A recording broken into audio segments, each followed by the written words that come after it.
Amber McDonald. She's an elementary school teacher. She says she is undecided right now. Hi, Amber. Good evening. How are Good you? evening. Good.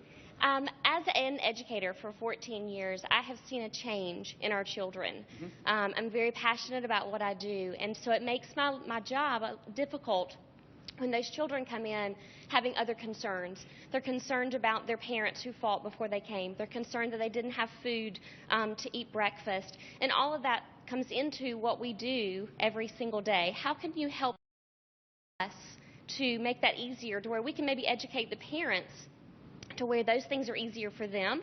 Then it helps our children to have an easier day, not as stressful. Yes, ma'am. Thank you for the question. I have 3 educators in my family, elementary school, and I hear the exact same thing, because ultimately our schools are inheriting whatever society sends them in the morning. And I touched on that briefly a moment ago. If a child is being raised in a broken home, living in substandard housing, no access to health care, and facing these other challenges you've talked about, this child faces significant obstacles, and they need to be addressed. The question is, what can government do about it?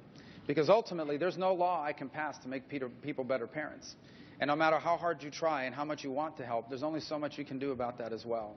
I do think we need to empower parents. It's one of the reasons why my tax plan that I've proposed increases the per-child tax credit. And I've been criticized for that by, for example, the Wall Street Journal and others. They don't like the per-child tax credit. But I don't understand, why do we live in a country where if a business invests money in a piece of equipment, they get to write it off their taxes? But if a working parent invests more money in their children, they don't get to write that off their taxes. This is their money. What I'm arguing is that working parents should be allowed to keep more of their own money so that they have the resources that it takes to raise their children. It's expensive to raise children in the 21st century. My tax plan recognizes that.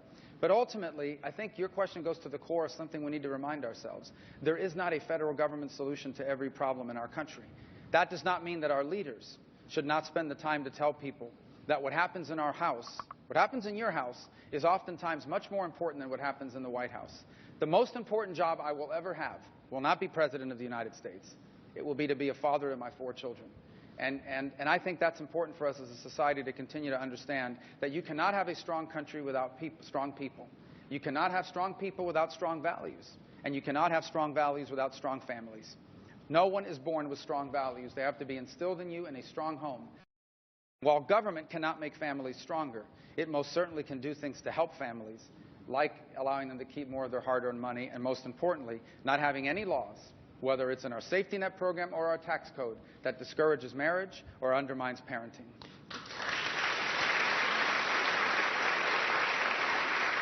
Well, you're obviously very accomplished. Did you always know you wanted to do public service? No, I wanted to play in the NFL, but and I would have had it not been for my lack of speed, size, and talent.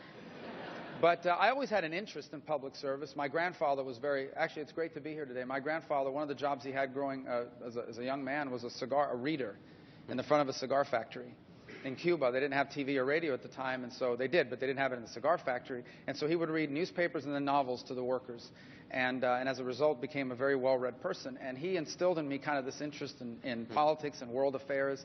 And I think that was a seed that grew over time in me. But I didn't know, no one can predict you're going to be at a setting like I am here today. But I always had somewhat of an interest in it. But I thought I'd be an NFL player and an NFL coach before I got to this point. We obviously fast-forwarded past the NFL part and got here. So.